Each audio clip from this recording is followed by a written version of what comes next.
ప్రమాదంలో గాయపడ్డ ఓ కుక్క దీనస్థితిని చూడలేక ఒక జంతు ప్రేమికుడు దానికి ఒక మిషన్ ఈ కాళ్ళు వెనుక వేలాడదీసి ఉండే విధంగా దానికి నడిచే విధంగా ఒక కొత్త యంత్రాన్ని తీసుకొచ్చి దానికి అమర్చి దాన్ని పూర్వం ఏ విధంగా కుక్కలతో ఆడుకునే విధంగా ఉత్సాహంగా ఉండేలాగా ఆ జంతు ప్రేమికుడు చేయడం చాలా ఆదర్శనీయం.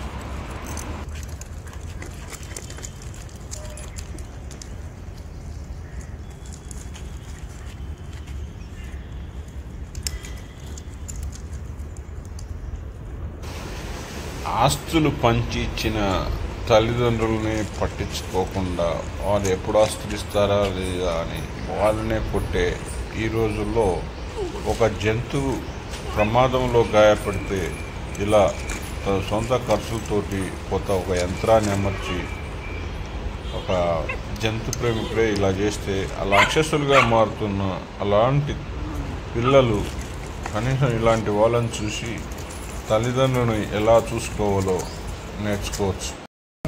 కొన్నారా దాని గురించి తయారు చేసి ఇంకా సెట్ అయింది కదండి.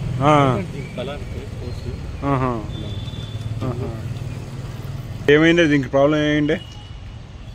బైక్ యాక్సిడెంట్ అయ్యింది. ఈ బ్యాక్ సైడ్ ప్యారలైజ్డ్ అయిపోయింది పార్ట్ అంతా.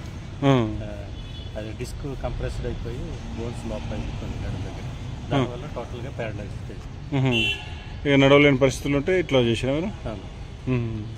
అది రోజు 1 అవర్ అలా తిప్పితే సాటిస్ఫై ఉంటుంది. మిగతా టైం అంతా పడుకునే ఉంటుంది కాబట్టి దాని సాటిస్ఫై గురించి మార్నింగ్ కాట్ కట్టి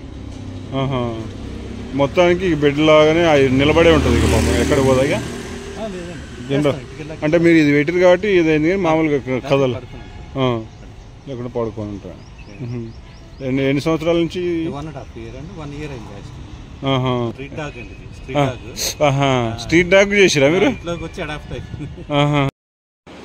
ఇప్పటికైనా మానవులలో మానవత్వం రగలాలని, జంతువులను ఏ విధంగా ప్రేమించేవాళ్ళు ఇలాంటి వాళ్ళని చూసుకొని కనీసం మన తల్లిదండ్రులు చూసుకోవాలని ఆశిస్తున్నాం.